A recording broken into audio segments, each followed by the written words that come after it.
Assalamualaikum warahmatullahi wabarakatuh. Salam sejahtera bagi kita semua. Shalom, Om Swastiastu, Namo Buddhaya, dan salam kebajikan. Senang sekali malam hari ini kita semua bisa berkumpul bersama-sama di ruang diskusi virtual ini dengan sebuah webinar yang sama-sama kita selenggarakan. Ini bertopik Pandemic Survival Kit, Asuransi dan Pengembangan Dana. Topiknya relate sekali dengan kondisi yang sekarang dialami mungkin tidak hanya di Indonesia, tapi secara global dialami di berbagai tempat, dan bagaimana kita bisa bertahan, tentunya terutama secara finansial dari sisi asuransi dan juga pengembangan dana. Nah, malam ini akan dikupas tuntas, dikupas habis oleh 3 speaker kita yang sangat kompeten di bidang. Para speaker kita, saya mau sapa rekan-rekan yang malam hari ini sudah hadir di sini. Terima kasih sekali rekan-rekan karena sudah menyempatkan waktu. Kalau tadi rekan-rekan dengar kita di awal sempat ngobrol santai ya. Kita bilang bahwa sebenarnya teman-teman punya pilihan untuk nonton Netflix mungkin, tapi justru memilih untuk memperkaya diri dengan pengetahuan dan memperkaya diri dengan diskusi-diskusi. Salut sekali, terima kasih teman-teman sudah menyempatkan diri. Saya mewakili Akseleran, Koala, dan Great Eastern Life Indonesia malam ini mengucapkan selamat datang dan selamat bergabung untuk seluruh teman-teman yang sudah bersama kita di dalam webinar Pandemic Survival Kit, Asuransi dan Pengembangan Dana. Saya Priska Niken yang akan bersama dengan rekan-rekan sekalian selama kurang lebih 1,5 jam ke depan untuk bersama-sama kita diskusi dan sharing ilmu pengetahuan.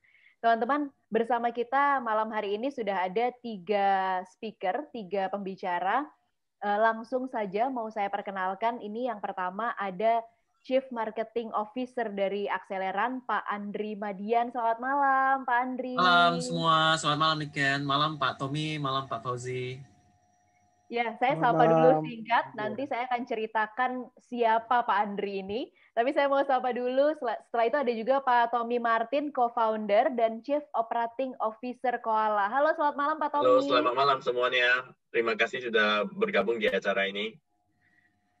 Dan selanjutnya ada juga Pak Fauzi Arfan, Finance Director dari Great Eastern Life Indonesia. Selamat malam Pak Fauzi. Selamat malam, Assalamualaikum teman-teman semua. Terima kasih sudah hadir di acara ini. Baik, nah setelah kita menyapa 3 speaker kita malam hari ini, rekan-rekan semua yang sudah join sama kita, sebelum kita melanjutkan diskusi, sebenarnya kami punya sejumlah pertanyaan yang kami mohon teman-teman bantuannya untuk bisa menjawab.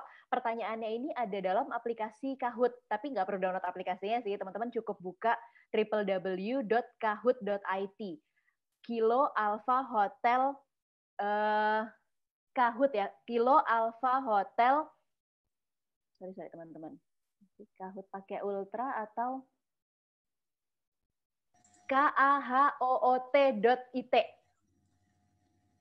Jadi Kilo Oscar ya, Kilo Alpha Hotel Oscar Tango.it, kahoot.it. Nah, yes, ini ditulis di kolom chat oleh Mbak Jemima.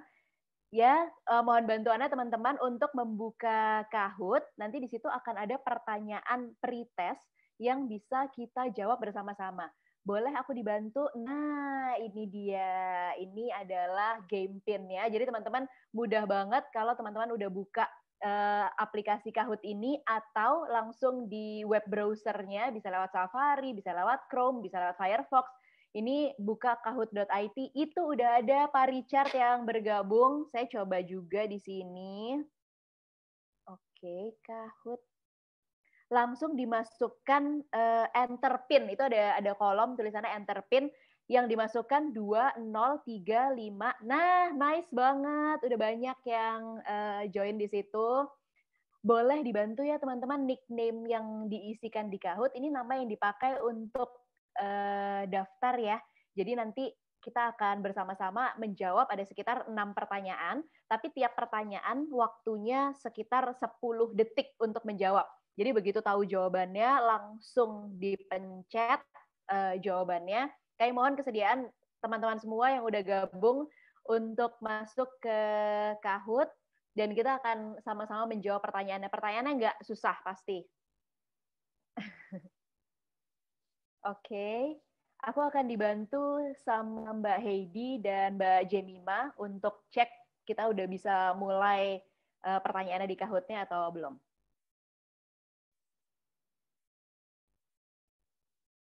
Oke, nice. Nah, biasanya kalau kita memulai webinar, terus ada games-games kecil kayak gini, adrenalinnya akan lebih terpacu ya. Jadi, kira-kira kalau seharian tadi, hari Jumat, biasanya kerjaannya banyak.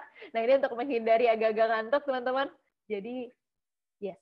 Jadi bisa kita main games dulu bareng-bareng nih. Mbak Jemima sama Mbak Heidi, aku boleh dibantu kalau misalnya kita udah ready untuk memulai gamesnya. Tapi rekan-rekan biasanya nanti rekan-rekan akan ada warna hijau kayak gini layarnya, you're in, yang artinya udah siap, tapi ditunggu dulu. Bukan berarti errornya ditunggu dulu. Tapi ingat ya, hanya punya waktu 10 detik untuk masing-masing pertanyaan. Jadi kalau begitu tahu, pertanyaannya akan muncul di layar ini, nanti teman-teman atau rekan-rekan tinggal pencet jawabannya yang ada di layar handphone atau apa yang digunakan. Oke, kita ready, kita mulai sekarang, Mbak Jemima. Ya, boleh. Silakan, Mbak. Oke. Yes, langsung saja kita mulai. Ini Survival Pandemic Kit untuk pretest. Pertanyaan yang pertama, Koala adalah startup yang bergerak di bidang apa? Langsung dipencet sesuai dengan warna yang ada di situ. Saya sambil baca kolom chat, Mbak Jemima, ini ada masukan dari Pak Arifin. Baik, Pak Arifin, saya bacain aja kalau gitu pertanyaannya Pak Arifin. Oke. Wow, selanjutnya pertanyaan yang kedua. Apakah produk asuransi terbaru yang dikembangkan oleh Koala? Ada 4 pilihan warna di sini, dipencet warna yang sesuai dengan jawaban rekan-rekan semuanya. Ya, oke. Oke, masih Pak Ricardo Nugroho yang memimpin di posisi teratas. Pertanyaan yang ketiga, hal ini perlu dilakukan dalam perencanaan keuangan sebelum memulai pengembangan dana, kecuali. Baik, ada 4 warna di situ, silahkan dipilih.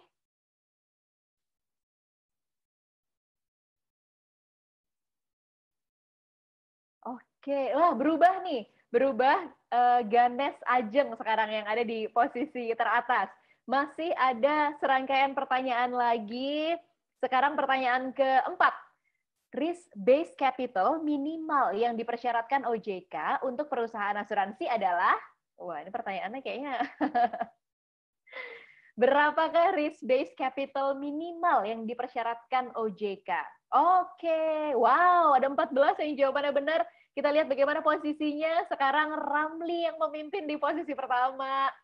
Oke, pertanyaan kelima. Sekarang pertanyaan kelima. P2P lending produktif adalah platform yang menyalurkan pinjaman untuk kebutuhan apa? P2P lending produktif. Baik. 1 detik. Oke, waktunya habis. Jawabannya adalah modal atau perluasan usaha. Kita lihat bagaimana posisinya. Oh, masih Ramli yang memimpin. Oke, 1 pertanyaan lagi. Pertanyaan terakhir. Pertanyaan ke-6. Berapa pendanaan minimum untuk mendanai di P2P lending akseleran? Berapakah jawabannya? Oke, waktunya habis. Ya, jawabannya Rp100.000. Rp100.000 jawabannya. Oke, jadi kita lihat sekarang yang berada di posisi ketiga Levis, posisi kedua Ganes Ajeng, dan yang berada di posisi pertama adalah Ricardo Nugroho. Oke, baik. Nah, ini emang menyenangkan ya, ikutan games tuh menyenangkan apalagi kalau ada hadiahnya. Tapi jangan kemana-mana dulu karena nanti di akhir sesi webinar ini kami akan kembali mengadakan post test dengan aplikasi yang sama, dengan melalui Kahoot juga. Tapi nanti di post test ada hadiahnya. Jadi yang sekarang pemanasan dulu, Pak Ricardo, Ganes Ajeng, dan juga Levis, itu belum ada hadiahnya yang ini. Nanti setelah di akhir webinar ini akan ada post test yang itu ada hadiahnya. Jadi jangan lupa terus ikutan, disiapkan jawaban-jawabannya. Nah, untuk memulai webinar ini kita langsung saja akan memberikan kesempatan bagi para pembicara kita untuk sharing, untuk diskusi bersama-sama dengan kita. Di kesempatan yang pertama, saya ingin memperkenalkan Pak Fauzi Arfan, Finance Director Great Eastern Life Indonesia. Sebelum menyapa Pak Fauzi, saya ingin memperkenalkan dulu, beliau ini memiliki pengalaman lebih dari 26 tahun di industri asuransi sejak tahun 1994. Sebelum bergabung dengan Great Eastern Life Indonesia di tahun 2015, Pak Fauzi juga telah membangun karirnya di berbagai perusahaan asuransi ternama di Indonesia. Beliau memiliki latar belakang pendidikan sarjana dari jurusan Matematika Universitas Padjadjaran Bandung, dan merupakan anggota dari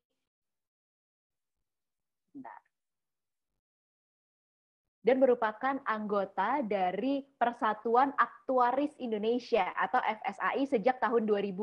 Memperoleh gelar ahli asuransi jiwa Indonesia sejak 2002 dari AAMAI dan aktif dalam Persatuan Aktuaris Indonesia. Pak Fauzi juga dipercaya untuk menjaga sebagai Ketua Persatuan Aktuaris Indonesia di periode 2017 sampai dengan sekarang.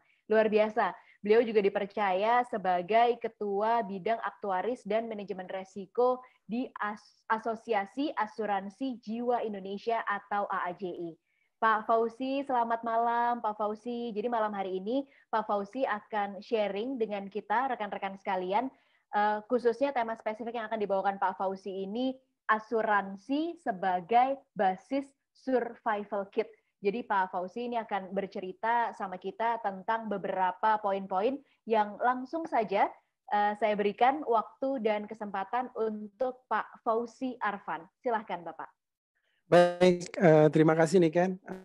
Sekali lagi selamat malam Bapak Ibu sekalian yang sudah hadir di acara webinar ini. Ini mungkin sesuatu yang menarik buat kita semua untuk sedikit membedah. Ini saya senang banget karena didampingin oleh teman-teman dari Akseleran maupun dari Koala yang kebetulan memang jauh lebih milenial dibanding saya. Jadi saya mencoba untuk membahas hal-hal yang juga bersentuhan dengan milenial. Yang pertama, bahasan saya adalah tentang asuransi sebagai basis survival kit. Jadi di masa pandemik ini memang insurance itu menjadi salah satu hal yang diperlukan oleh banyak orang, oleh banyak masyarakat. Mungkin slide-nya mohon dibantu. Next slide. Selanjutnya. Saya akan membahas bagaimana sebenarnya kita melakukan perencanaan keuangan kita pribadi dalam hal ini sebelum melakukan pengembangan dana. Tentunya, mudah-mudahan suara saya terdengar jelas ya, Niken. Suara saya terdengar jelas ya.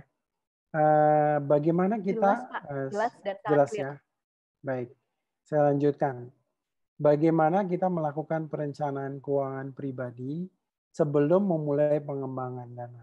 Jadi pengembangan dana itu mungkin adalah langkah selanjutnya sebelum kita berpikir untuk memupuk dana, mengembangkan dana, berinvestasi. Tentunya yang pertama itu kita harus melakukan perencanaan keuangan pribadi kita dulu.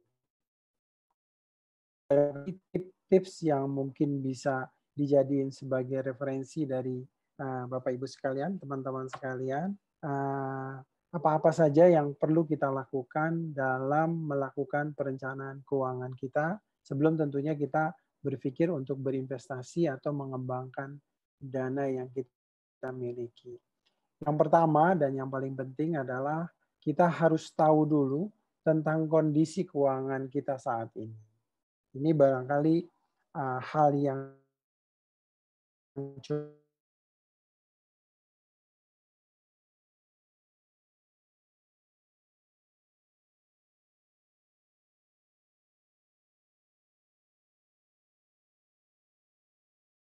kalau kita bujangan dan sudah menikah, tentunya kondisi keuangannya juga berbeda, gitu kan. Kalau kita punya anak dan tidak punya anak, tentunya juga berbeda. Jadi yang pertama dan harus kita perhatikan dalam melakukan perencanaan keuangan adalah kita mengetahui dulu kondisi keuangan kita saat ini seperti apa. di mana kondisi keuangan saat ini kita direfleksikan juga dengan kondisi kita saat ini. Seperti tadi saya sampaikan, kalau kita adalah seseorang yang single, tentunya berbeda dengan kalau kita adalah seseorang yang sudah memiliki keluarga dan punya anak. Kondisi keuangan ini juga tentunya dipengaruhi oleh kondisi pekerjaan, begitu kan? Jika kita adalah pekerja yang di dunia profesional, misalkan, yang menerima gaji setiap bulan, tentunya berbeda dengan orang yang mungkin penghasilannya tidak secara stabil setiap harinya, misalkan pengusaha gitu atau orang yang mempunyai toko yang mungkin jumlah penghasilannya berbeda. Jadi itu barangkali hal yang pertama yang harus kita ketahui sebelum kita memulai pemupukan dana.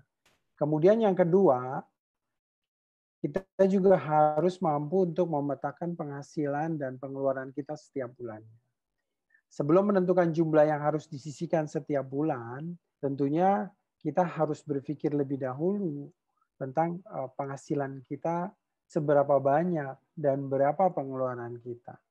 Seseorang yang penghasilannya lebih besar belum tentu punya penyisihan yang lebih banyak dibanding penghasilannya lebih kecil, tergantung jumlah pengeluarannya juga. Jika seseorang misalkan saya umpamakan punya penghasilan 20 juta gitu kan, belum punya penghasilan 20 juta itu punya penyisihan yang lebih banyak dibandingkan orang yang penghasilannya cuma 7 juta atau 5 juta. Kenapa? Karena tentunya direfleksikan juga dengan berapa pengeluarannya. Jika pengeluaran orang per bulan yang hasilnya 20 juta per bulan itu pengeluarannya angkanya lebih dari 20 juta, ya artinya nombok dong. Kalau misalkan pengeluarannya 19 juta, dia hanya punya selisih 1 juta. Sementara orang yang punya penghasilan misalkan tadi 7 juta dan pengeluarannya hanya 3-4 juta, dia punya saving yang lebih banyak. Jadi bagaimana Bapak Ibu sekalian melakukan perencanaan keuangan? Tentunya langkah lainnya adalah petakan dahulu berapa penghasilan kita setiap bulannya dan berapa pengeluaran setiap bulannya. Bagi orang yang punya penghasilan up and down, fluktuasi atau bukan pekerja formal, juga harus bisa melihat average-nya, melihat rata-ratanya. Ini yang perlu dilakukan seseorang dalam rangka melakukan perencanaan keuangannya. Yang selanjutnya adalah tentukan dahulu target dana darurat yang harus disiapkan. Jadi begini, setelah kita tahu berapa penghasilan kita dan kita tahu berapa pengeluaran kita, jika penghasilan kita itu tidak stabil dalam hal kita bukan pekerja formal, misalkan kita adalah pengusaha yang penghasilannya adalah naik turun, setidaknya kita bisa membuat rata-rata berapa penghasilan kita dan berapa pengeluaran kita setiap bulan. Dari situ nanti baru kita bisa tentukan berapa dana darurat yang harus disiapkan. Dana darurat yang harus disiapkan itu masing-masing orang berbeda-beda. Karena dana darurat itu prinsipnya adalah dana yang kita persiapkan untuk keperluan yang tentunya akan kita hadapi di masa yang tidak terlalu lama. Dalam hal ini setiap bulan kita akan perlu nggak dana yang perlu kita siapkan. Misalkan kita perlukan dana darurat untuk membeli atau memberikan sedekah gitu ya, atau satu hal yang bermanfaat buat tetangga kita, atau biasanya kita perlu siapin dana tertentu. Nah, itu mungkin perlu kita targetkan berapa target dana darurat yang harus disiapkan. Itu didapat dari mana? Didapat tentunya setelah kita mengeluarkan pengeluaran-pengeluaran yang wajib setiap bulannya. Nah, ini yang keempat sebenarnya merupakan suggestion, saran, bukan berarti wajib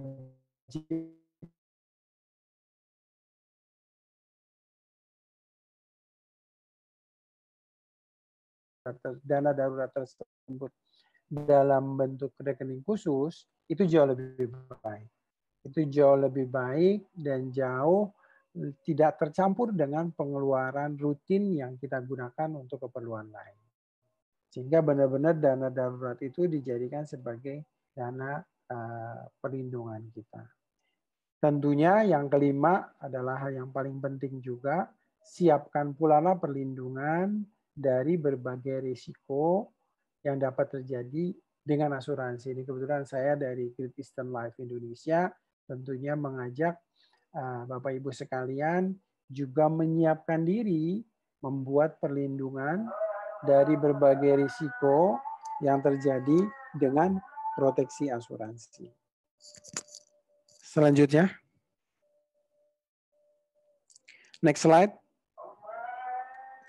Oke, ini beberapa manfaat asuransi. Ini mungkin tips-tips dari yang tadi nomor 5 tentang risiko apa yang bisa di-cover oleh asuransi. Berikut adalah manfaat asuransi di masa pandemi. Ini mungkin hal-hal yang biasanya bisa digunakan untuk memproteksi di masa pandemi COVID-19 ini. Pada masa COVID-19 ini, risiko kesehatan itu semakin besar. Kenapa risiko kesehatan semakin besar? Ya seperti Bapak Ibu ketahui bahwa pandemik ini tentunya berdampak juga dengan pola hidup dan juga adanya banyaknya penularan diakibatkan COVID tersebut, sehingga risiko kesehatan semakin hari akan semakin besar. Terus terang memang sampai dengan hari ini kondisi COVID sendiri di Indonesia utamanya masih belum bisa terkategorikan stabil atau terkontrol. Bahkan di dunia sekalipun kita masih memang dihantui oleh perasaan cemas, kapankah akan berakhirnya pandemi COVID-19 ini. Itulah yang menyebabkan semakin tingginya risiko kesehatan dari masyarakat dengan adanya pandemi COVID-19 ini. Tentunya diperlukan juga perlindungan dari risiko finansial. Seperti Bapak Ibu sekalian ketahui bahwa risiko finansial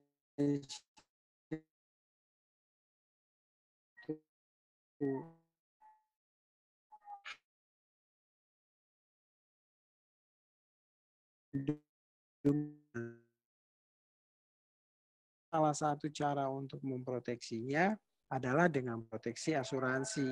Karena di asuransi tidak hanya proteksi kematian, tapi juga untuk memproteksi wealth daripada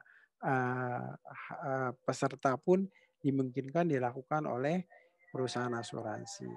Tentunya akan menimbulkan rasa nyaman gitu kan, peace of mind daripada masyarakat dengan adanya manfaat memberi produk asuransi di masa pandemi COVID-19 ini. Semoga suara saya tidak terputus-putus ya, karena kebetulan di daerah rumah saya ini suara azan cukup terdengar jelas, jadi semoga tidak terdistract tadi suaranya. Tapi kadang-kadang putus-putus ya. Baik, mohon maaf mungkin karena memang inilah salah satu challenge di masa pandemik ini kalau kita mengadakan seminar yang sifatnya webinar begini, kadangkala kita memang berhadapan dengan kondisi internet yang terkadang up and down. Tadi disampaikan juga ini kalau jam 7 Netflix-nya mulai dibuka, nanti mulai rebutan nih.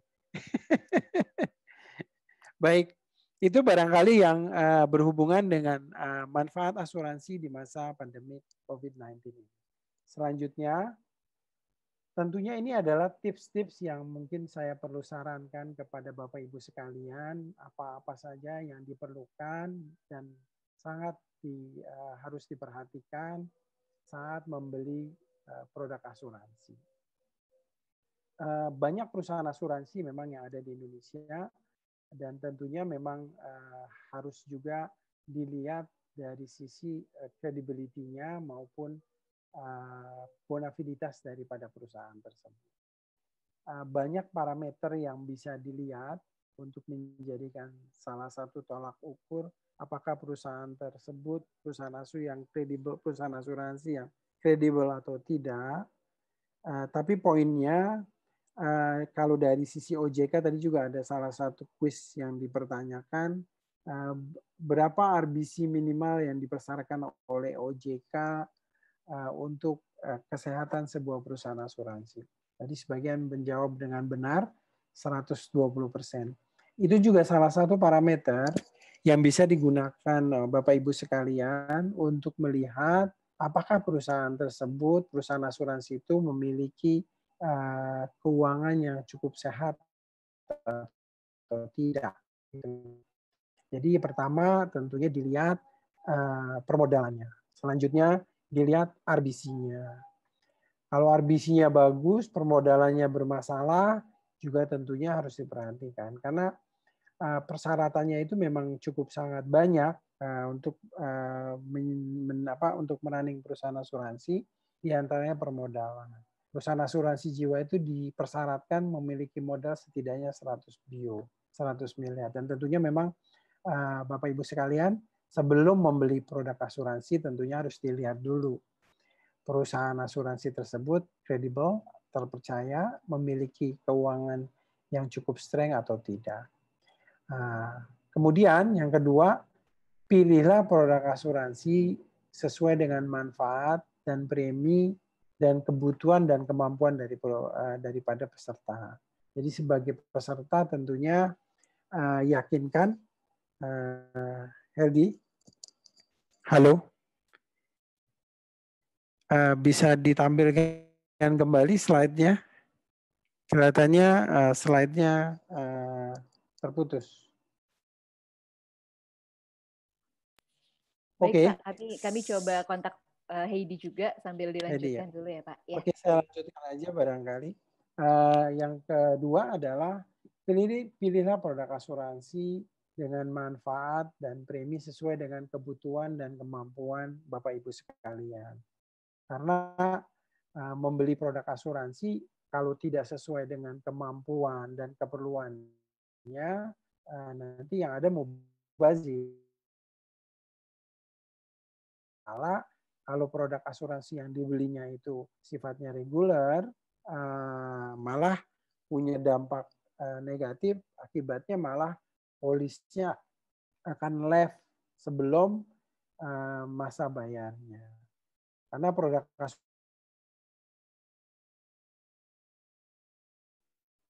yang diambil oleh masing-masing sesuai kebutuhan dan kemampuannya. Jangan sekedar beli produk asuransi, tapi tidak mengetahui manfaatnya. Dan yang paling penting, ini yang barangkali jadi catatan yang perlu diketahui Bapak Ibu sekalian, perhatikanlah secara detail informasi yang ada dalam manfaat pertanggungannya. Apa aja yang menjadi pengecualiannya, dan bagaimana klaimnya. Ini tujuannya adalah untuk menghindari adanya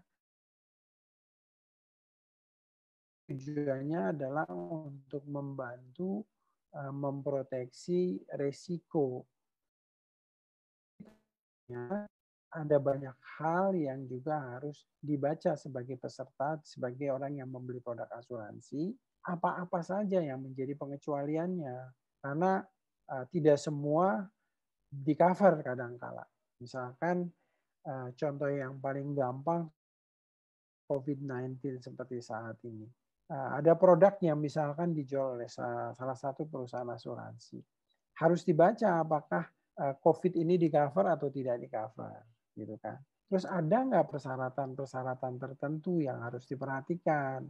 Cara klaimnya seperti apa? Misalkan ada produk asuransi hospital cash plan.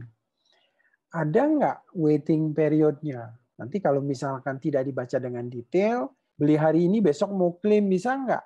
Ya tergantung. Kalau produknya mengatakan memerlukan waiting period 30 hari, artinya tidak bisa langsung otomatis untuk mengklaim karena ada waiting period.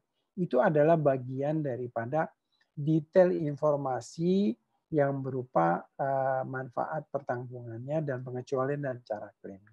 Itu barangkali tips-tips yang sederhana, mungkin selanjutnya nanti kita bisa ngobrol-ngobrol lebih santai, kita bisa diskusikan lebih detail lagi, tapi ini barangkali slide-slide yang mungkin saya bisa sampaikan tentang asuransi sebagai basis survival kit di masa pandemi 19 saat ini. Saya kembalikan barangkali ke Ibu Niken untuk memandu acaranya lebih lanjut. Terima kasih. Baik, terima kasih Pak Fauzi Arfan, Finance Director dari Great Eastern Life Indonesia. Pak Fauzi, sekali lagi terima kasih. Penyampaiannya smooth banget, saya punya banyak catatan dari penyampaian Pak Fauzi. Dan rekan-rekan sekalian, kalau ada yang ingin ditanyakan, boleh tolong ditulis dulu di kolom chat. Nanti di akhir langsung dengan 3 panelis kita, 3 pembicara malam hari ini. Nah, sekarang di sesi kedua, kita akan lebih berbicara ke fokus temanya kemudahan akses perlindungan diri dengan InsurTech. Untuk itu akan langsung saya perkenalkan kepada rekan-rekan semua yang malam hari ini sudah bergabung dalam webinar Pandemic Survival Kit. Ini ada Bapak Tommy Martin, co-founder dan Chief Operating Officer Koala. Pak Tommy Martin ini adalah co-founder dan Chief Operation Officer dari Koala, sebuah perusahaan InsurTech multi-channel di Asia Tenggara yang saat ini berkembang pesat dan merupakan InsurTech pertama yang masuk dalam sandbox OJK. Sebelum mendirikan Koala di tahun 2015 hingga 2017, Pak Tommy ini sempat memimpin divisi Marketing and Analytics di Traveloka Malaysia.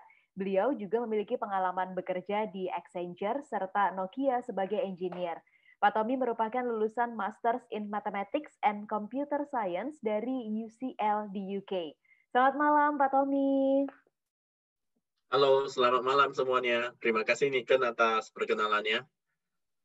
Pak Tommy, kalau begitu langsung saja saya persilahkan untuk sharing sama rekan-rekan semua yang malam hari ini. Silahkan Pak Tommy.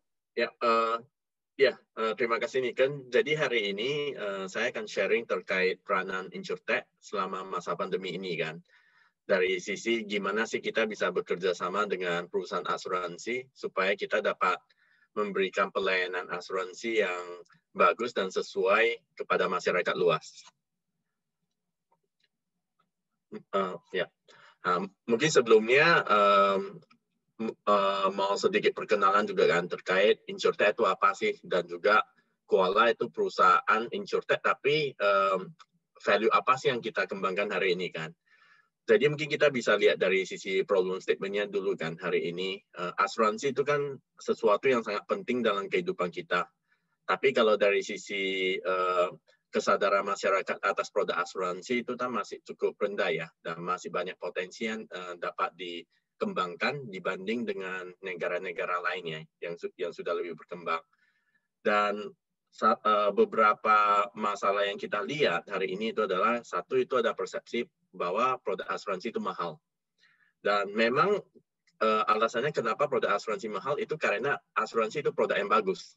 Produk yang dapat melindungi masyarakat terhadap financial shock yang dapat mengganggu kehidupannya masyarakat gitulah kan. Jadi contohnya kalau kendaraannya itu rusak, atau contohnya rumahnya kebakaran, atau ada masalah kesehatan dan jiwa, itu bisa sangat memberikan dampak finansial yang sangat luar biasa.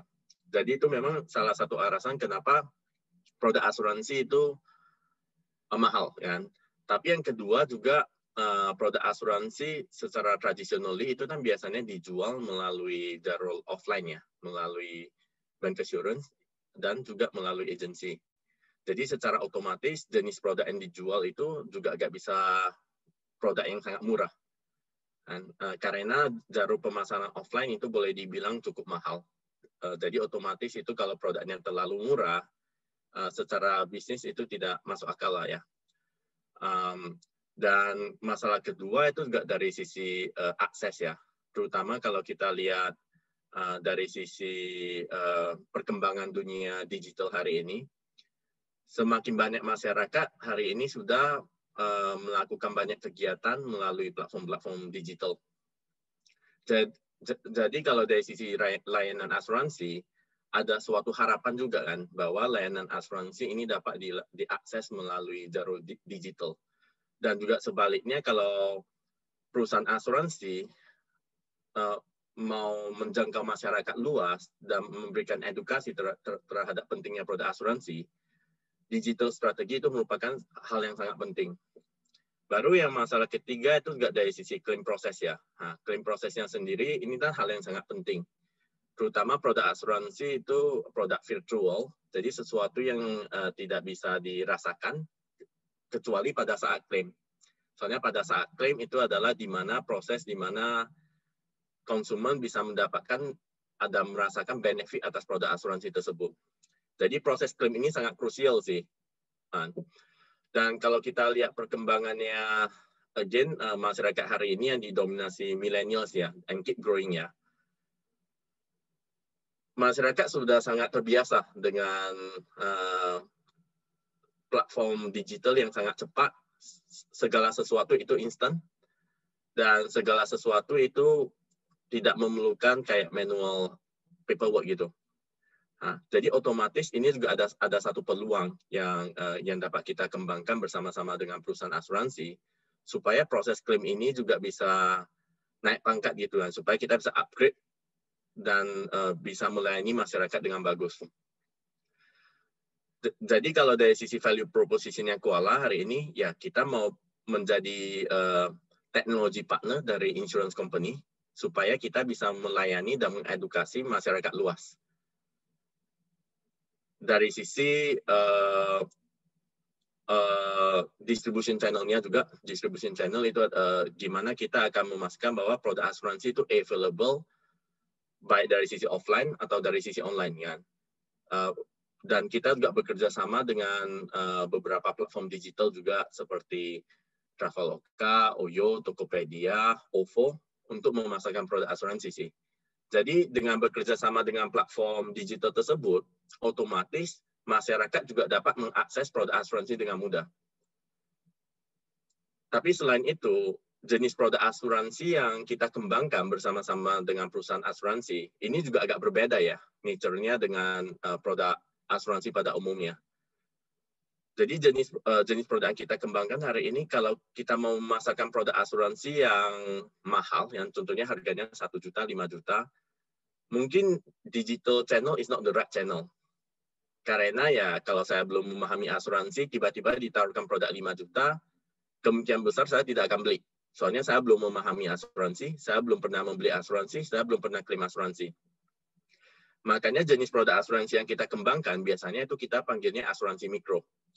Jadi produk-produk asuransi yang simple, yang lebih simple risk, yang harganya sangat terjangkau, dan tujuan dari produk ini adalah supaya masyarakat bisa membeli, merasakan produk asuransi dengan harga yang murah, dan proses klaimnya itu juga simple. Harapannya masyarakat bisa merasakan benefit atas produk asuransi tersebut. Dan suatu hari masyarakat akan lihat, oh sebenarnya produk asuransi itu cukup mudah ya digunakan ya. Dan produk asuransi itu juga sangat penting. Makanya nanti suatu hari mereka akan membeli produk asuransi yang lebih mahal kan. Yang contohnya produk asuransi kesehatan, produk asuransi jiwa, kendaraan, properti, yang sebenarnya sangat-sangat penting lah dalam kehidupannya masyarakat hari ini. Mungkin next.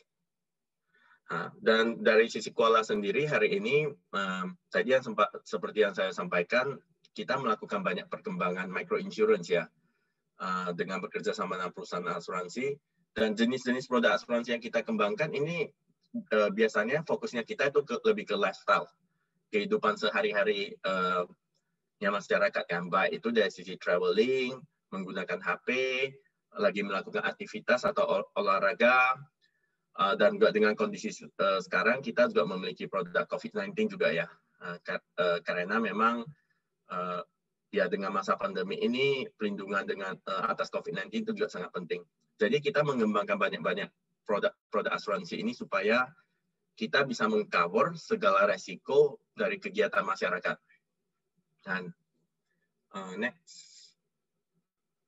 Dan dari sisi teknologinya sendiri, kita melakukan pengembangan teknologi di beberapa bagian dari asuransi kan. Kalau dari sebelah kiri ini kan prosesnya di mana perusahaan asuransi dalam melakukan underwriting ya. Underwriting dalam artian melakukan assessment atas konsumen dan juga membuat produk asuransinya. Sampai pemasarannya itu sampai ke customer kan, end customer kan. Tapi di antara proses itu sebenarnya ada beberapa proses yang di mana Kuala membangun teknologi untuk mendukung proses tersebut. Yang pertama itu dari sisi product service development kan. Jadi ini lebih terkait produk asuransinya sendiri. Karena Kuala kita bekerja sama dengan platform digital, kita juga lebih memahami kebutuhan produk asuransi itu apa sih. Dan juga data atau insight yang diperlukan oleh perusahaan asuransi supaya mereka bisa membuat produk tertentu tersebut gitu kan. Jadi itu yang kita lakukan di product service development. Kedua, dari sisi teknologi development, kita juga membangun platform yang dapat digunakan perusahaan asuransi supaya proses operasionalnya itu bisa menjadi lebih mudah kan. Dan proses operasional dimaksud ini bisa saja terkait policy management, bisa terkait juga claim management. Baru yang ketiga ini dari sisi marketing and sales kan. Dan salah satu fokus utama kita itu adalah kita mau membantu perusahaan asuransi supaya bisa menjangkau masyarakat luas baik secara online dan offline. Makanya ini salah satu teknologi yang sangat kita bangun untuk dapat mendukung inisiatif ini kan. Ya, oke, next. Kalau sekarang kita melihat kondisi pandemi sekarang ya, mungkin sudah ada beberapa perubahan ya terhadap perilaku masyarakat hari ini. Dan mungkin yang pertama mungkin ya kita semua menjadi lebih betah kan di rumah kan. Mungkin itu perubahan pertama kan. Tapi ya selain itu juga ada beberapa perubahan yang kita lihat ini cukup signifikan ya. Jadi yang pertama, masyarakat hari ini mungkin sekarang udah lebih fokus kepada hal yang lebih esensial, sesuatu yang lebih penting. Dan lebih mencari suatu value lah atas barang yang mau dibelinya. Memang kenapa sih hal ini terjadi? Mungkin ada satu itu ada uncertainty ya, ada suatu worry kedepannya kayak gimana sih? COVID ini masih akan berlangsung berapa lama? Dan kedua juga unfortunately kan banyak teman-teman kita juga kehilangan pekerjaan juga ya. Jadi ini juga menjadi sesuatu yang sangat yang shifting behavior-nya juga lah ya. Baru yang kedua itu digital shifting. Kalau dulunya itu banyak kegiatan itu dilakukan offline atau memiliki physical interaction, di zaman pandemi ini hal ini tidak bisa dilakukan. Sehingga adopsi digital itu menjadi sesuatu yang sangat penting. Dan selain itu juga kita semuanya juga ada daily necessity. Kita perlu beli grocery, kita juga perlu makan, kita perlu kayak olahraga dan sebagainya kan. Dan banyak kegiatan ini mau tak mau kita harus lakukannya lebih digital dan juga lebih di rumah kan. Jadi daripada kita makan di luar, kita akan order for food delivery. Daripada kita doing the grocery, kita akan kayak go to the platform digital untuk memesan kebutuhan grocery-nya kita untuk diantar di rumah kan. Jadi ada shifting yang sangat luar biasa lah dari sisi di masa pandemi ini. Baru yang ketiga, juga kesehatan itu menjadi top of mind. Dan salah satu alasannya ya karena juga ada worriness terhadap diri sendiri dan juga kepada keluarga kan. Soalnya kan COVID ini kasusnya masih terus bertambah dan juga banyak orang yang sudah banyak orang juga ada kehilangan pekerjaan, tapi juga banyak orang yang unfortunately juga menjadi korban atas pandemi ini kan. Jadi memang ini menjadi sesuatu yang sangat top of mind ya sekarang ya, kesehatannya. Oke, next. Jadi sebenarnya dengan perubahan consumer behavior itu apa sih implikasinya ke industri asuransi kan? Jadi kalau dari sisi perusahaan asuransi, yang pertama itu karena jalur distribusi utamanya perusahaan asuransi biasanya itu offline kan. Jadi otomatis jalur distribusi ini juga kena dampak karena adanya social distancing kan. Yang kedua ya perusahaan asuransi juga harus mulai melihat kan ke strateginya digital. Karena dengan ada limitasi dari sisi physical interaction. Baru yang ketiga, dari sisi penjualan produknya juga, produk mix-nya juga agak sangat berubah. Jadi contohnya kalau produk kesehatan mungkin lebih top of mind, jadi lebih sering dibeli orang. Tapi kalau sebaliknya, asuransi kendaraan contohnya, di masa pandemi ini kan mungkin jumlah orang yang membawa kendaraan keluar itu lebih dikit.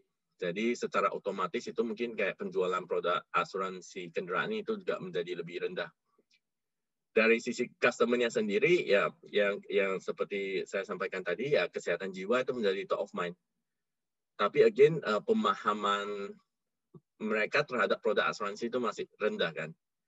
Baru yang terakhir itu juga dari sisi gimana sih caranya saya bisa mendapatkan produk asuransi secara digital kan. Jadi memang ada perubahan dari consumer behavior itu yang berdampak kepada strateginya perusahaan asuransi dan juga kebutuhannya masyarakat. Mungkin next. Dan di kasus ini gimana sih Kuala dapat membantu dalam masa pandemi ini kan? Jadi kalau dari sisi perusahaan asuransi, yang pertama karena kita sudah membangun teknologinya kita, karena kita sudah bekerja sama dengan platform-platform digital. Jadi kita bisa membantu perusahaan asuransi supaya mereka bisa memasarkan produk asuransi secara online. Kedua, untuk yang pemasaran produk asuransi yang berbasis offline, kita juga membangun suatu aplikasi supaya proses pemasaran tersebut bisa dilakukan melalui aplikasi. Dan sehingga kita tidak memerlukan untuk mengirimkan dokumen, contohnya untuk diisi. Dan atau untuk dokumen tersebut nanti harus dikirim ke perusahaan asuransi dan sebagainya. Semuanya sudah bisa dilakukan melalui platform aplikasi tersebut. Baru yang ketiga, kita juga membantu perusahaan asuransi untuk melihat sih produk-produk asuransi apa yang bisa cocok kepada masyarakat selama masa pandemi ini. Ya, contohnya kayak COVID-19 punya produk. Atau contohnya produk asuransi pembatalan penerbangan untuk alasan apapun ya. Karena dalam kondisi ini kan ketika kita beli tiket pesawat, salah satu yang kita cukup worry itu adalah gimana kalau tiba-tiba saya tidak bisa travel. Jadi itu juga produk-produk yang kita kembangkan selama masa pandemi ini. Dan ya di kasusnya customer ya dengan bekerja sama dengan perusahaan asuransi untuk menyediakan solusi tersebut, customer itu akan dapat mengakses produk secara digital kan. Mereka bisa membeli produk asuransi selama mereka di rumah dan mereka bisa melimitasi itu social interaction untuk mendapatkan produk asuransi. Yang kedua, dari sisi produk asuransi tersebut juga menjadi lebih affordable dan lebih sesuai dengan kebutuhannya mereka. Dan pelindungan ini kan bukan cuma untuk individual customer, tapi juga untuk kayak perusahaan-perusahaan terutama UMKM ya. Karena selama pandemi ini ya UMKM juga cukup merasakan dampak atas kayak ini ya masa pandemi ini kan. Jadi inilah perannya asuransi untuk dapat membantu mereka lah. Mungkin demikian presentasi dari sisi saya. Nanti mungkin kita bisa lanjut di Q&A juga apabila teman-teman ada pertanyaan. Ya, terima kasih. Baik, terima kasih Pak Tommy Martin, co-founder dan Chief Operating Officer dari Koala Insurtech. Terima kasih Pak Tommy. Rekan-rekan sekalian, tadi mungkin kita juga sudah banyak mencatat poin-poin yang disampaikan dari Pak Tommy. Ini sesi masih akan berlanjut, masih ada satu sesi lagi. Tapi rekan-rekan kalau sudah punya pertanyaan yang ingin disampaikan, bisa ditulis dulu di kolom chat. Dan nanti akan dijawab di sesi Q&A. Dan jangan lupa rekan-rekan, untuk 3 penanya terbaik, kami sediakan merchandise menarik. Dan juga terima kasih untuk seluruh partisipan. Nanti dalam 2 hari ke depan, ini kami akan mengirimkan email juga untuk mendownload materi. Dan jika ada pertanyaan yang belum terjawab, ini akan dijawab di sana. Jadi rekan-rekan mohon bertahan dulu sampai akhir, karena sesi yang ketiga ini tidak kalah menarik. Di sini kita akan fokus membahas bagaimana P2P lending sebagai alternatif pengembangan dana di masa pandemi. Untuk itu saya akan langsung memperkenalkan, ini ada Pak Andri Madian, atau mungkin lebih cocok disapa Mas Andri. Halo, selamat malam Mas Andri. Halo.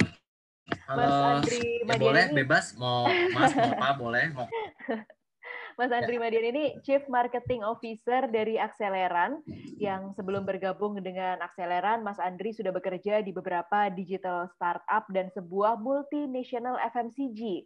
Pengalaman yang didapatkan dari Johnson & Johnson, serta beberapa startup seperti VP Digital, Valadu, PT Rumah Mapan, dan Meta Space Digital, ini membuat Mas Andri bisa memformulasikan strategi business development dan marketing dengan tepat. Pengalaman-pengalaman itu diperkuat dengan background S1 Industrial Engineering dari ITB dan juga S2 Management of Technology dari TU di Delft, Belanda. Mas Andri, selamat malam. Kalau gitu langsung saja saya persilahkan Mas Andri untuk menyampaikan sharingnya dengan rekan-rekan malam hari ini. Silakan Mas Andri. Terima kasih Niken, terima kasih juga teman-teman yang sudah hadir. Tadi menarik sekali diskusinya, materi yang disampaikan dari Pak Tommy Martin dan juga Pak Fauzi. Kita sekarang coba lihat dari sisi P2P lending. Mungkin banyak yang udah dengar juga P2P lending, tapi mungkin banyak yang belum tahu P2P lending itu apa sih. Nah, sebenarnya P2P lending bisa menjadi salah satu alternatif untuk pengembangan dana untuk mendapatkan alternatif penghasilan sampingan gitu ya, additional income.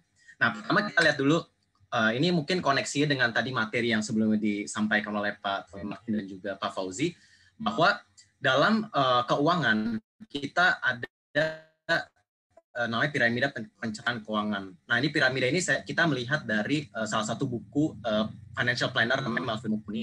Jadi dia membuat sebuah piramida di mana paling dasar, paling fundamental itu adalah memang kita perlu secure dana darurat kita dulu gitu. Tadi mungkin udah dijelaskan oleh Pak Fauzi juga ya tentang fungsi dana darurat. Lalu berikutnya adalah dari Koala, yang disampaikan oleh Koala, yaitu kita perlu adanya produk asuransi. Karena keduanya itu bisa untuk menjadi keamanan keuangan kita. Ini adalah fitur yang paling basic gitu ya. Fitur keuangan yang paling basic. Nah, baru setelah itu bergerak ke step berikutnya, yaitu berinvestasi. Kita bisa mencari produk-produk investasi yang cocok, yang affordable, yang terjangkau oleh kita dan sesuai dengan risiko, profil risiko kita gitu. Nah, ini kaitannya dengan proporsi alokasi gaji bulanan. Kita bisa proporsikan banyak sih, skemanya banyak, tapi ini salah satu yang kita pakai adalah untuk keamanan keuangan itu masuk ke dalam kebutuhan hidup, jadi di 40%. Jadi karena menurut saya sendiri juga pribadi, produk asuransi dan dana darurat itu sebenarnya udah paling basic, jadi itu sudah menjadi kebutuhan. Jadi masuk kepada 40% dari alokasi gaji bulanan kita.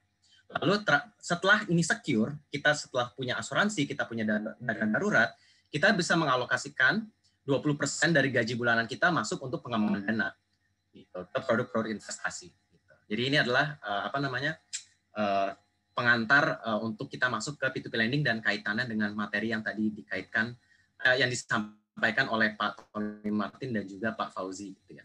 Oh ya, sebagai disclaimer aja, Akseleran dan termasuk saya, kita bukan financial planner, tapi ini hanyalah yang kita lihat ya materi yang kita anggap relevan gitu ya. Oke, mungkin kita masuk dulu ke sedikit tentang fintech sendiri. Fintech itu apa sih? Financial technology itu apa sih? Jadi fintech itu adalah inovasi di bidang teknologi di industri financial service yang ngedisrupt atau secara tanda kutip itu mengganggu traditional financial market. Jadi di situ ada 4 keyword: teknologi, ada innovation, ada disruption, ada financial. Jadi itu secara garis besar financial technology itu ada di situ. Dan kita ini mirip konsepnya, financial technology itu sebenarnya mirip dengan sharing ekonomi yang diterapkan oleh startup-startup yang sudah di industri yang sudah berkembang lebih dulu. Misalkan Airbnb di hospitality, Gojek di bidang ride hailing, di transportasi. Lalu di US ada juga yang namanya Lending Club. Lending Club ini yang P2P lending juga, tapi dia termasuk pelopor di Amerika ya. Jadi mereka semua menggunakan prinsip namanya sharing economy. Begitu pula dengan kebanyakan fintech juga memakai konsep sharing economy. Gitu ya. Kenapa sih fintech itu bisa muncul? Itu alasan utamanya terutama karena financial crisis di tahun 2008. Jadi pada saat itu banyak yang tidak percaya dengan institusi institusi keuangan konvensional, yaitu bank, dan banyak bank juga dia stop untuk ngasih pinjaman gitu. Jadi orang susah dapat pinjaman. Lalu ya adanya internet ya bikin service lebih mudah, lebih cepat, lebih murah. Pada saat itu juga bank menolak untuk berubah. bank tidak mau berubah, sudah terlanjur nyaman dengan proses bisnis yang ada, jadi biaya mereka juga tinggi gitu, banyak hidden fees. Lalu bank tidak bisa berinovasi karena mereka sibuk dengan recovery pasca krisis. Nah, disitulah fintech itu muncul. Mereka melihat ada peluang di situ. Nah, sejak saat itu fintech berkembang. Dan growth driver-nya juga banyak gitu. Jadi memang ada segmen-segmen yang tidak terlayani atau kurang terlayani. Misalkan UKM-UKM yang tadinya tuh butuh fixed asset untuk meminjam, misalkan kayak tanah bangunan. Sekarang mereka tidak perlu tanah bangunan, udah bisa meminjam misalkan. Convenience tentunya tadi karena internet, karena serba online bisa lebih cepat, lebih murah. Lalu juga ya tentu aja sekarang teknologi makin berkembang. Smartphone juga makin banyak yang punya, jadi semakin mudah diakses gitu. Lalu ya tentu aja government support. Jadi di Indonesia sendiri kan ada gerakan namanya 1000 startup, ada juga Next Indonesia Unicorn. Jadi perkembangan startup pun itu sebenarnya disupport oleh pemerintah juga. Dan balik lagi marketnya sendiri sebenarnya juga makin ready. Kenapa? Marketnya tuh milenial dan generation Z, Gen Z itu sudah digital ready gitu. Beda dengan misalkan zaman saya pas mungkin zaman saya tuh zaman transisi ya email aja tuh baru ada pada saat saya misalkan umur 15 tahun misalkan gitu. Jadi sekarang anak yang lahir sekarang pun ya dia sudah lahir dengan banyak teknologi digital gitu. Jadi memang dari audiensnya pun sudah siap. Gitu. Lalu kategorinya itu ada apa aja sih di fintech? Banyak banget kategorinya. Jadi contohnya di Akseleran itu kan ya masuk ke P2P lending atau crowdfunding. Ada juga mobile wallet, ada consumer lending crowdfunding juga, payroll platform, point of sale, comparison, insurance kayak tadi Koala misalnya ya, savings investing, bill payment. Jadi kategorinya itu banyak banget. Kalau Akseleran sendiri masuk ke kategori peer-to-peer lending. Nah, peer-to-peer lending itu apa sih? Peer-to-peer lending itu sebenarnya tuh ya simple kayak Gojek misalnya. Ada sharing ekonomi kan. Jadi kita sebenarnya adalah platform yang menghubungkan antara peminjam dengan pemberi pinjamannya. Nah, peminjam di Akseleran itu siapa? Peminjam Akseleran adalah UKM, usaha kecil menengah, yang sulit mendapatkan pinjaman dari institusi keuangan konvensional, misalkan dari bank gitu. Biasanya kesulitannya mereka tuh adalah mereka perlu fixed asset misalkan tanah bangunan untuk mendapatkan pinjaman. Sementara nggak semua UKM tuh punya fixed asset untuk diagunkan gitu. Padahal sebenarnya dari sisi bisnis, dari sisi cash flow, dari sisi profitability mereka sebenarnya bagus, tapi mereka tidak bisa mendapatkan pinjaman itu gitu. Nah, dari sisi pemberi pinjaman tuh siapa? Pemberi pinjaman atau kita biasa sebut lender itu sebenarnya kita semua bisa menjadi lendernya. Kita semua bisa memberikan pinjaman. Nah, keuntungan untuk lender itu apa? Keuntungannya adalah berupa bunga pinjamannya. Jadi kan pada saat memberikan pinjaman ke borrower dikenakan bunga, borrower kan dikenakan bunga. Nah, bunganya itu semuanya akan diberikan kepada lender sebagai keuntungan. Nah, so far sampai bulan Agustus, data per Agustus kita sudah menyalurkan sekitar 1,5 triliun dari tahun 2017 kita sudah salurkan 1,5 triliun rupiah dengan tingkat gagal bayar atau NPL gitu ya kita sebutnya itu sekitar 0,22% dari total penyaluran pinjaman kita. Nah, ini tadi alasannya kenapa sih ada peer-to-peer lending, karena kita melihat ada funding gap, jadi jurang pendanaan itu untuk SMI, untuk UKM, kebutuhannya itu adalah 1.000 triliun setiap tahun di Indonesia. Nah, ini yang tidak bisa diakomodasi oleh bank. Jadi bank tidak bisa mengakomodasi ini karena tadi salah satunya adalah misalkan mereka tidak punya agunan. Ini yang pengen kita coba bantu gitu ya. Nah, ini produk-produk pinjamannya ada banyak, tapi utamanya produk utama kita adalah invoice atau receivable financing. Jadi di sini intinya adalah UKM bisa meminjam dana gitu ya dengan dia menunjukkan invoice-nya, dengan dia mengagunkan invoice-nya. Jadi sumber pembayaran itu sebenarnya jelas. Dia sebenarnya sudah akan dibayar oleh kliennya, pekerjaannya sudah selesai. 3 bulan lagi misalkan dia akan dibayar, tapi ya dia selama 3 bulan kan perlu membayar gaji karyawan gitu kan. Nah, dia bisa pinjam dulu sama Akseleran, lalu setelah dia dibayar oleh kliennya, dia balik ke Akseleran. Simpelnya kayak gitu. Nah, ini yang produk yang kita paling banyak saat ini, yaitu invoice financing. Lalu cara kita untuk memilih pengajuan pinjaman yang layak itu seperti apa sih? Jadi kita ada beberapa tahap memang. Pertama pastinya adalah EKYC. Lalu kita melihat dari sisi financial, dari sisi laporan keuangan.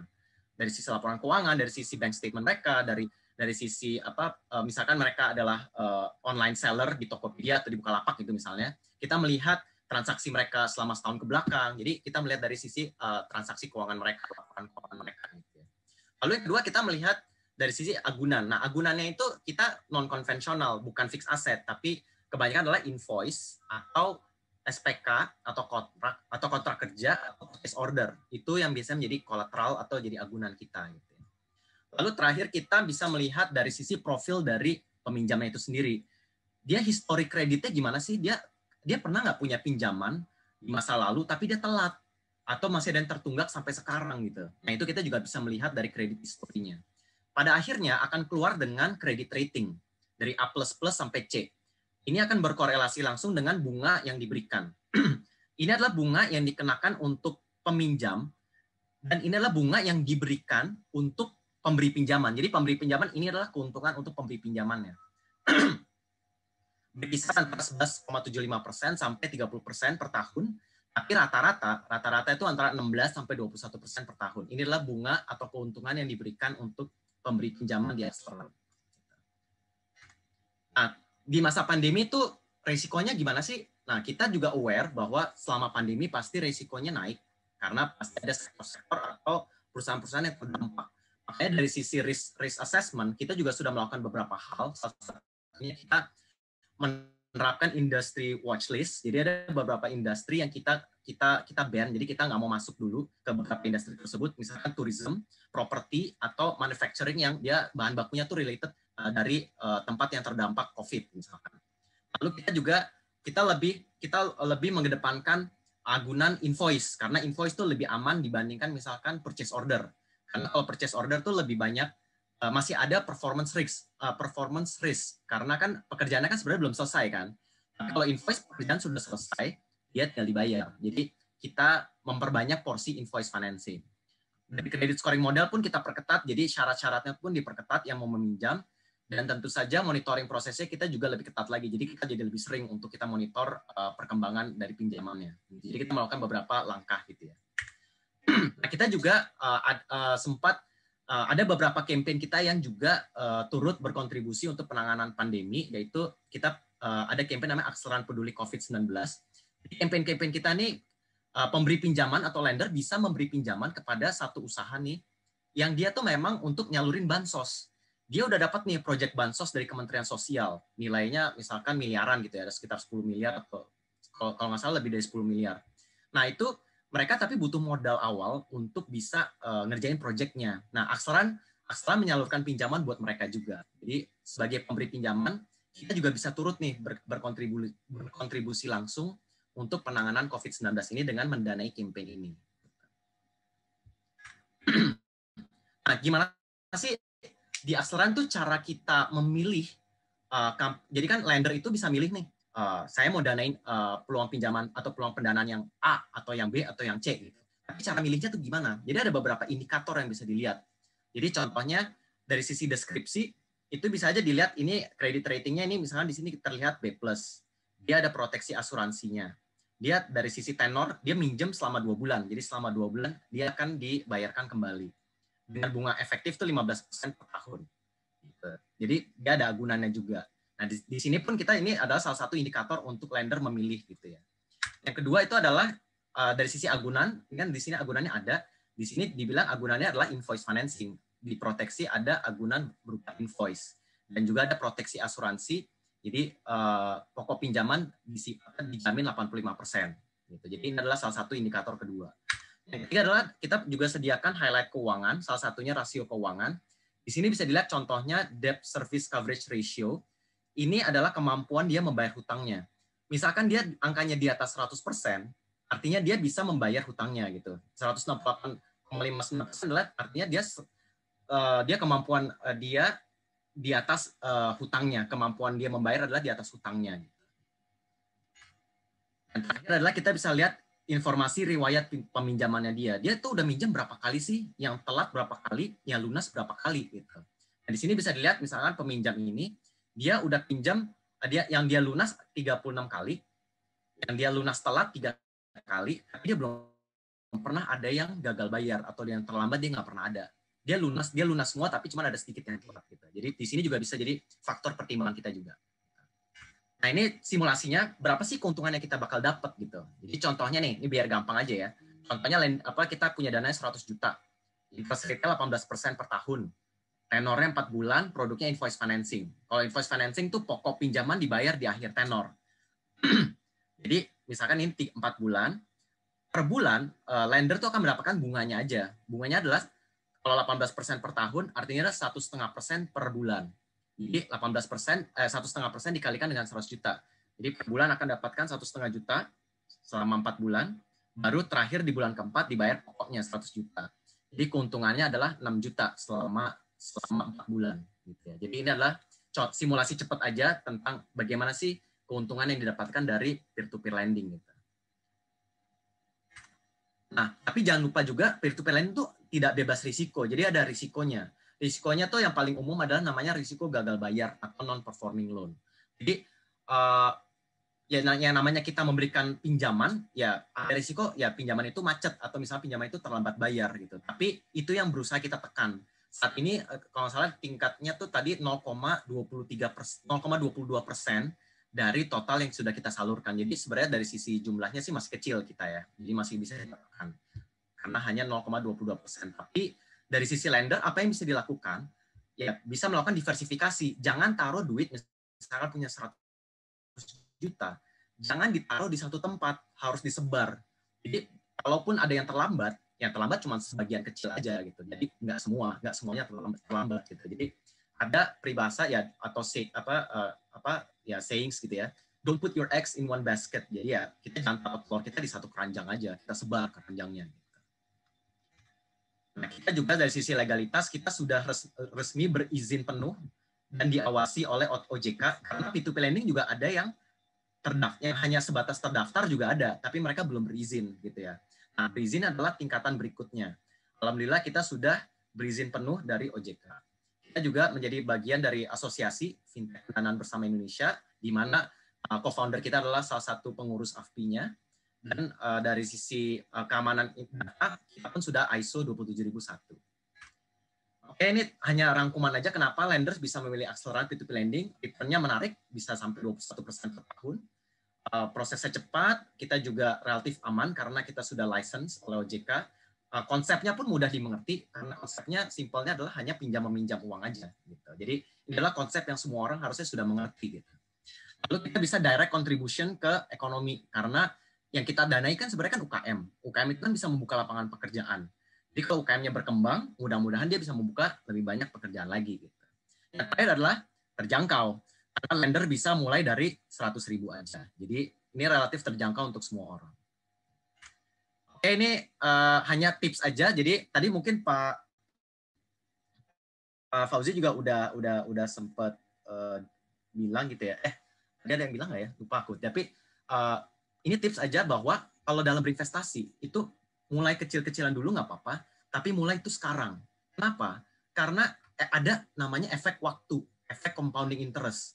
Semakin cepat kita memulai dengan nominal yang sama, dengan imbal hasil yang sama, semakin cepat kita memulai, semakin besar keuntungan yang kita dapat. Gitu. Misalkan saya mulai umur 25, 1 juta per bulan saya investasikan, imbal hasilnya 15% per tahun. Di umur 45, saya udah punya dana 1,5 miliar. Di umur 65, saya udah punya 31,7 miliar. Bandingkan kalau saya mulainya dengan nominal yang sama, itu di umur 45 tahun. Di umur 65, saya cuma punya 1,5 miliar aja. Jadi bedanya antara 31,7 miliar dengan 1,5 miliar, ini kan bedanya kan 30 miliar ya. Jadi waktu itu sangat berpengaruh gitu. Jadi saran saya adalah ya mulai sekarang kalau mau investasi. Tapi jangan lupa tadi ya, secure dulu dana darurat dan asuransinya dulu, baru mulai berinvestasi. Oke, terakhir kalau mau coba, tertarik akselerasi, bisa coba pada saat daftar, masukin promo code-nya ngobrol 100, bisa dapat dana gratis 100.000 untuk coba mendanai. Gitu. Jadi ini bisa, jadi teman-teman nggak perlu masukin duit sendiri, pakai duit ini aja gitu untuk mulai experience-nya. Gitu. Jadi catat aja ngobrol 100. Oke, jadi mungkin dari saya itu aja. Mudah-mudahan berguna untuk semua. Kita bisa lanjutkan di sesi Q&A ya.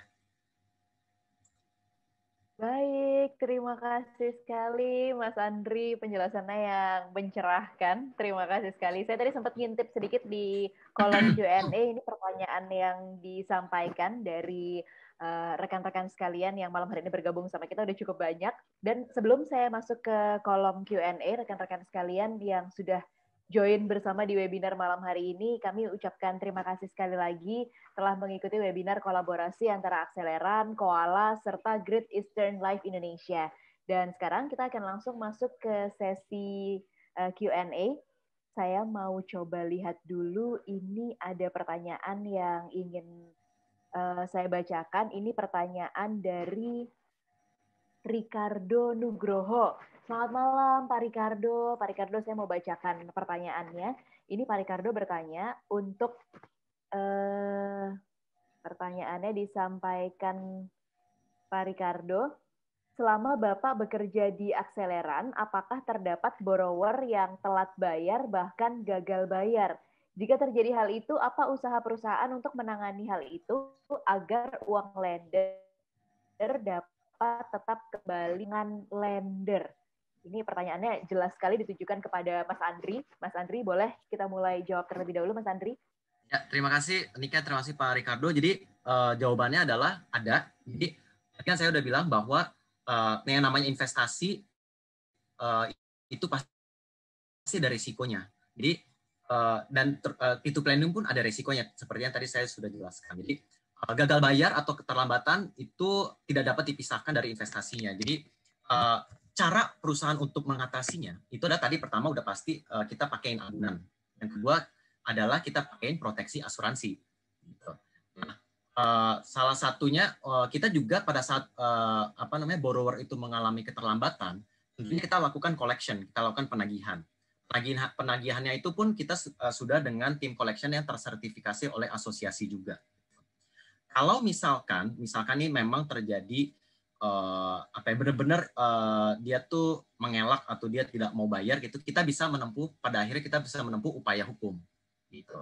Karena kan dia kan sebenarnya punya agunan misalkan tadi invoice-nya itu difidusiakan biasanya. Nah, fidusia itu tuh punya kekuatan hukum. Jadi itu ada unsur pidananya. Jadi kalau lender itu borrower itu tidak bisa tidak mengembalikan, itu sebenarnya pada akhirnya kita bisa menempuh jalur hukum, yaitu upaya hukum tadi ya. Nah, tapi tadi kita sekarang kan sudah ada proteksi asuransi, di mana proteksi asuransi itu bisa mengcover sampai dengan 85% dari pokok pinjaman yang tertunggak gitu. Jadi dengan ada asuransi ya otomatis 85% dana Bapak Ibu tetap aman gitu. Nah, bagaimana dengan 15% yang lainnya? Memang 15% yang lainnya itu adalah masih menjadi bagian dari risiko gitu. Masih menjadi bagian dari risiko Bapak Ibu. Dan yang perlu diketahui adalah memang peer-to-peer lending itu tuh dana Bapak Ibu dan dana lender itu tidak dijamin seperti layaknya deposito gitu ya. Kalau deposito itu kan dijamin oleh LPS sampai dengan kalau nggak salah 2 miliar ya, itu kan dijamin. Tapi memang di industri peer-to-peer lending itu tidak ada penjaminan dana. Jadi memang risikonya tetap ada. Tadi kita bisa melakukan beberapa hal mitigasinya, dan juga dari Bapak Ibu bisa melakukan mitigasi dengan cara diversifikasi. Dana Bapak Ibu Bapak Ibu sebar. Jangan misalnya punya 100 juta ditaruh di satu pinjaman aja, tapi taruh misalkan 2 juta, masing-masing 2 juta, tapi ditaruh di 50 pinjaman. Jadi kalaupun ada yang terlambat cuma 2 juta. Gitu. Yang 98 jutanya masih aman. Gitu.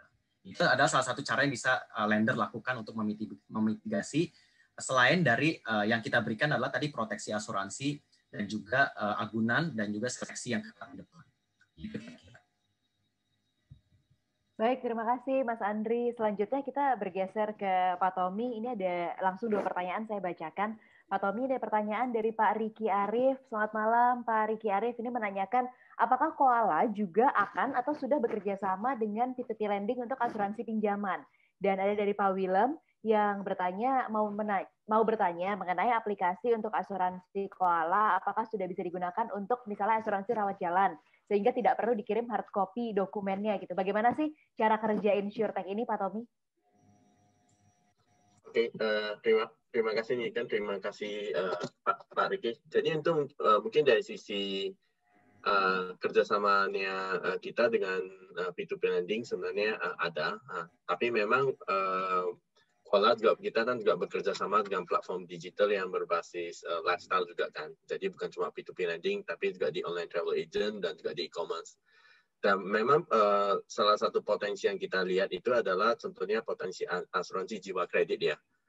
Soalnya kalau sebagai debitur gitu, sewaktu kita melakukan pinjaman kan ada suatu resiko ya, suatu resiko di mana kalau sesuatu terjadi kepada mereka, pembayaran tersebut masih harus dilakukan kan. Jadi salah satu hal yang bisa dilakukan itu adalah kalau adanya asuransi jiwa kredit, ini dapat membantu supaya pembayaran tersebut tetap dapat dilakukan dan juga bisa memberikan santunan kan kepada keluarga yang terdampak atas masalah ini. Baru yang pertanyaan kedua, ini yang lebih terkait hospital cash plan ya. Ini kan yang pertama. Iya, benar Tom. Untuk hospital cash plan, asuransi rawat jalan, apakah semuanya udah fully digital sehingga tidak perlu submit dokumen hard copy gitu? Jadi kalau dari sisi produk-produk yang kita kerjasama hari ini dengan perusahaan asuransi, terutama di kasusnya hospital cash plan gitu ya, memang mayoritas itu sudah dapat dilakukan fully digital ya, pas waktu pembelian produk asuransinya. Tapi kalau pas pada saat klaimnya, memang masih ada beberapa hal yang kita harus bekerja sama dengan lebih bagus ya dengan perusahaan asuransi supaya proses klaim tersebut dapat berjalan dengan lebih mudah lah. Tapi memang salah satu value proposition yang kita itu adalah produk-produk asuransi yang kita kerjasama dengan perusahaan asuransi biasanya itu secara pemasarannya itu lebih berbasis digital ya. Karena kalau ada proses manualnya di mana dokumen diperlukan, biasanya proses tersebut akan memakan waktu dan juga belum tentu customer itu memahami kan dokumen yang diperlukan. Baik, terima kasih Tommy penjelasannya. Semoga cukup menjawab, tapi nanti kalau misalnya masih ada yang ingin ditanyakan, boleh kembali di post di kolom Q&A.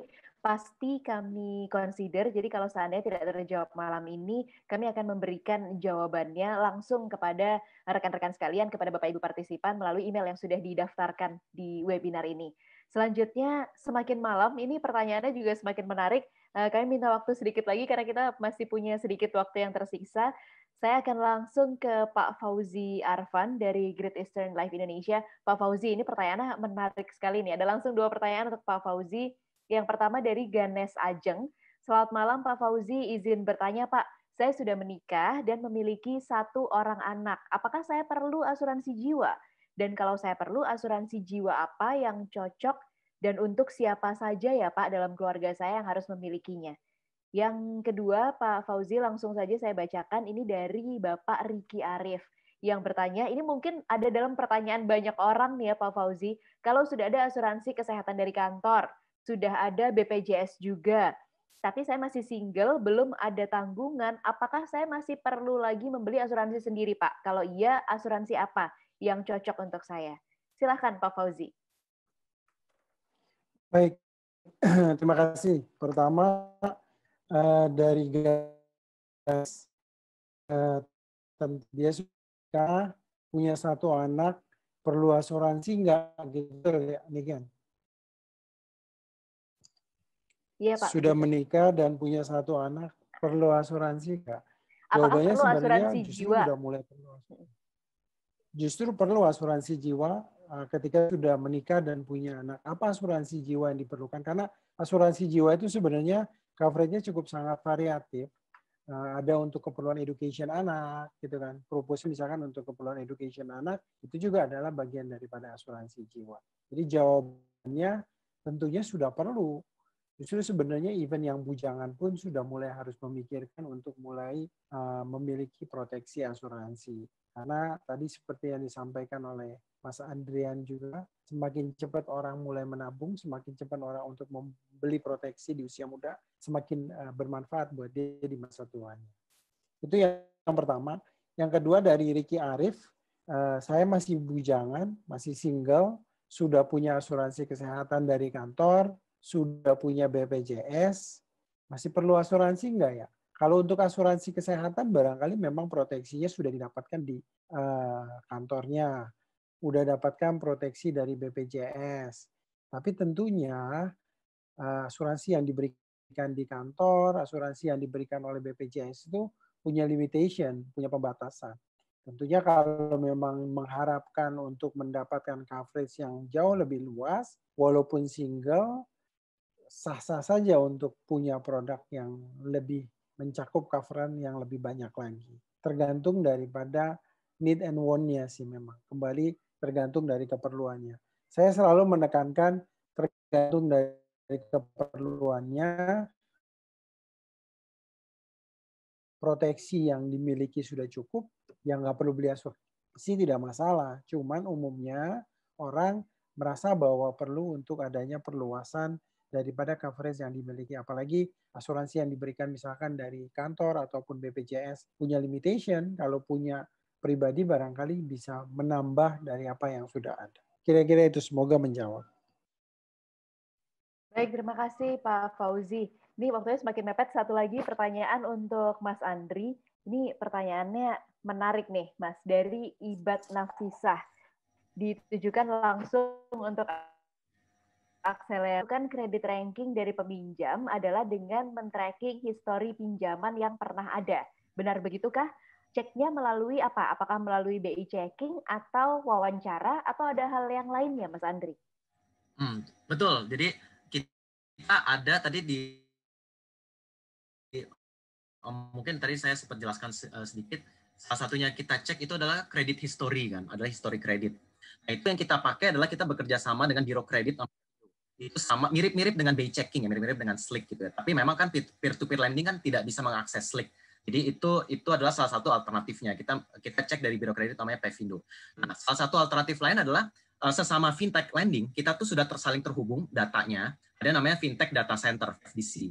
Nah, jadi di situ kita bisa tahu, misalkan satu borrower dia pinjam dan gagal bayar misalkan di platform lain gitu ya, di platform P2P lending lain. Kita bisa tahu datanya karena kita sudah saling connect data satu P2P lending dengan P2P lending yang lain gitu. Jadi itu juga salah satu cara untuk kita track history pinjamannya dia. Baik, terima kasih penjelasannya Mas Andri. Ini masih ada beberapa pertanyaan lagi di kolom Q&A, rekan-rekan sekalian, juga Bapak Ibu yang malam hari ini bergabung. Tapi karena waktunya udah 1 menit lagi menuju jam 8, kita masih ada satu post test yang tadi sudah dijanjikan. Jadi nanti pertanyaan-pertanyaan ini akan kami compile dan dijawab oleh speaker malam hari ini. Lalu pada hari Senin akan kami email kembali ke rekan-rekan sekalian, kepada Bapak Ibu, plus beserta dengan materi yang tadi di-share oleh para narasumber kita. Jadi semoga berguna, semoga menjadi catatan yang penting dan menjadi insight bagi rekan-rekan sekalian yang malam hari ini bergabung. Jadi sekali lagi saya mau sampaikan terima kasih banyak sudah mengikuti webinar kolaborasi antara Akseleran, Koala, serta Great Eastern Life Indonesia. Jangan lupa untuk menginstal juga aplikasi Akseleran bagi yang belum menggunakan. Bisa memakai kode seperti yang tadi disampaikan Mas Andri, ngobrol 100 untuk langsung mendapatkan 100.000 dana awal khusus bagi pengguna baru. Ada juga promo Koala bersama Great Eastern Life Indonesia, bisa cek di bit.ly/GreatProInsureHospital. Jadi banyak sekali benefit yang disampaikan malam hari ini.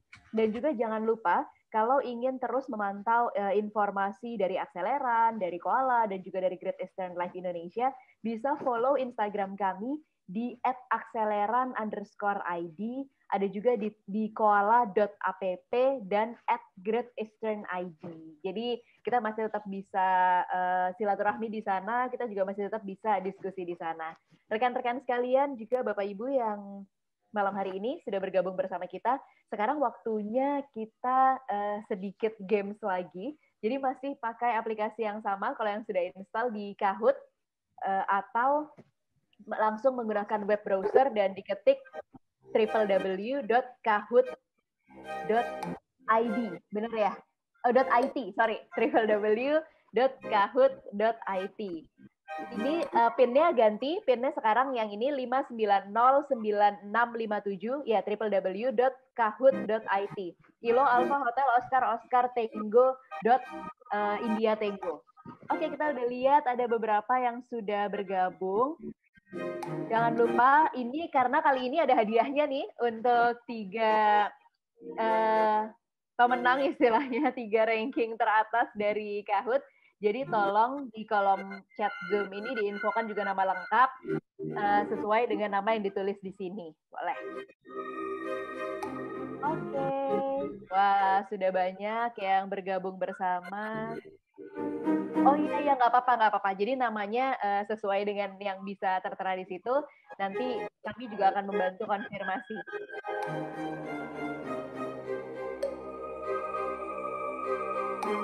Wow. Oke.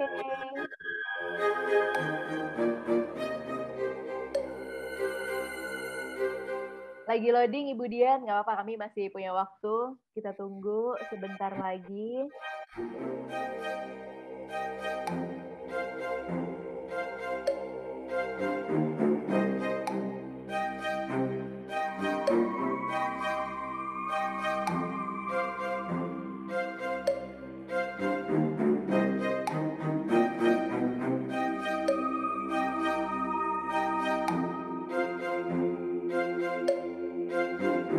Pertanyaan yang akan tertera di aplikasi Kahoot ini, dan masing-masing pertanyaan ada waktu sekitar 10 detik untuk menjawab. Oke, bisa kita mulai kah? Mbak Heidi, Mbak Jemima? 1 menit dulu, Bapak. Baik.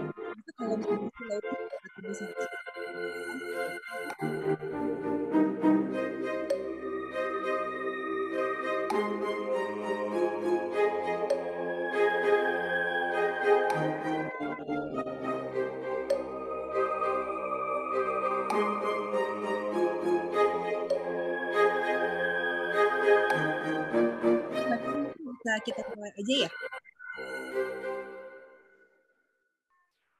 Baik, bisa kita start.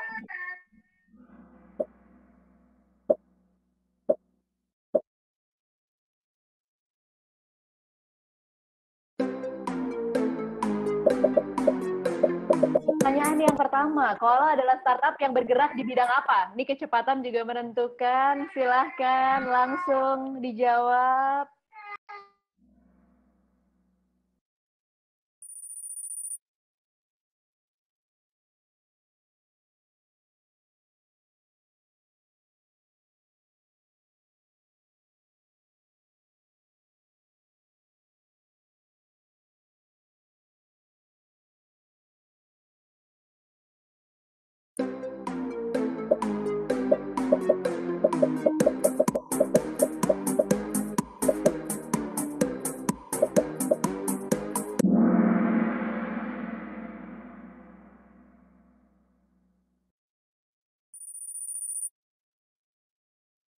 Baik, dari pertanyaan yang kedua, sudah muncul jawabannya. Ini Pak Ricardo Nugroho yang paling cepat. Tapi nanti kita lihat ya hasil akumulasi nilainya. Langsung saja kita masuk ke pertanyaan ketiga.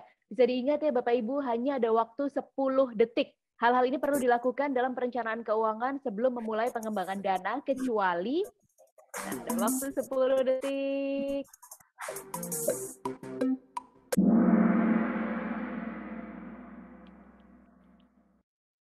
Wow, rata-rata jawabannya benar. Coba kita lihat siapa yang ada di posisi teratas.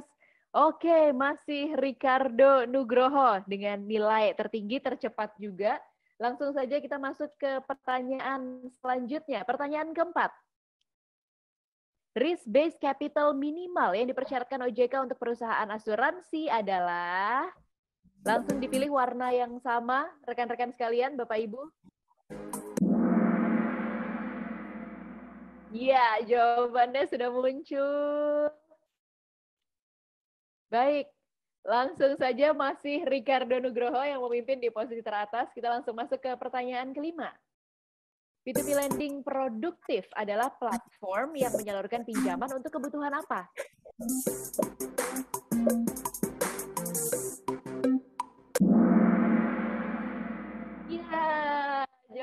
jawabannya modal. Dan Ricardo Nugroho masih cepat sekali Pak Ricardo. Masih ada di posisi teratas. Dan waktunya untuk pertanyaan terakhir. Berapa pendanaan minimum untuk mendanai P2P leleran?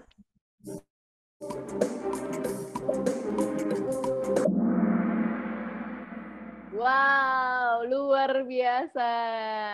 Langsung kita lihat podiumnya, dan untuk 3 nama teratas akan mendapatkan hadiah dari Koala, Akseleran, dan juga Great Eastern Life Indonesia.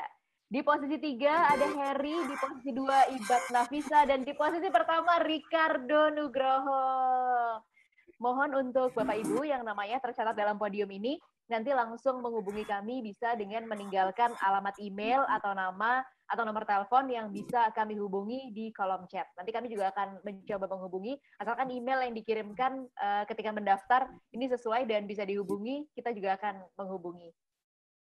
Dan juga selain pemenang top 3 Kahoot tadi, nanti kami juga akan memilih penanya terbaik dalam Q&A session yang nanti kami hubungi, dan juga mohon dibantu nama lengkap, email, dan juga nomor telepon melalui kolom chat ini. Sekali lagi terima kasih banyak, agak molor sedikit dari jadwal, tapi antusias dari rekan-rekan sekalian, dari Bapak Ibu yang malam ini bergabung bersama kita luar biasa. Sekali lagi saya atas nama Akseleran, Koala, dan juga Great Eastern Life Indonesia mengucapkan banyak terima kasih atas kebersamaannya malam hari ini dalam acara webinar Pandemic Survival Kit, Asuransi, dan Pengembangan Dana. Semoga bisa menjadi insight yang baik, dan semoga masih terjalin komunikasi, masih terjalin silaturahmi ke depannya dari rekan-rekan sekalian, dari Bapak Ibu bersama dengan Akseleran, Koala, dan juga Great Eastern Life Indonesia. Sekali lagi terima kasih, selamat malam. Terima kasih sudah meluangkan waktu. Juga untuk ketiga pembicara kita malam hari ini, ada Mas Andri Madian dari Akseleran. Terima kasih Mas Andri. Terima kasih. Ada juga Pak Fauzi Arfan dari Great Eastern Life Indonesia. Terima kasih Pak Terima Fauzi kasih, malam hari Niken. ini. Dan juga Bapak Tommy Martin dari Koala. Terima kasih banyak sudah Terima kasih, bergabung selamat bersama malam. kita. Serta seluruh peserta partisipan malam hari ini, saya mengucapkan terima kasih dan sampai jumpa di kesempatan selanjutnya. Saya Priska Niken, pamit, sampai jumpa dan selamat malam.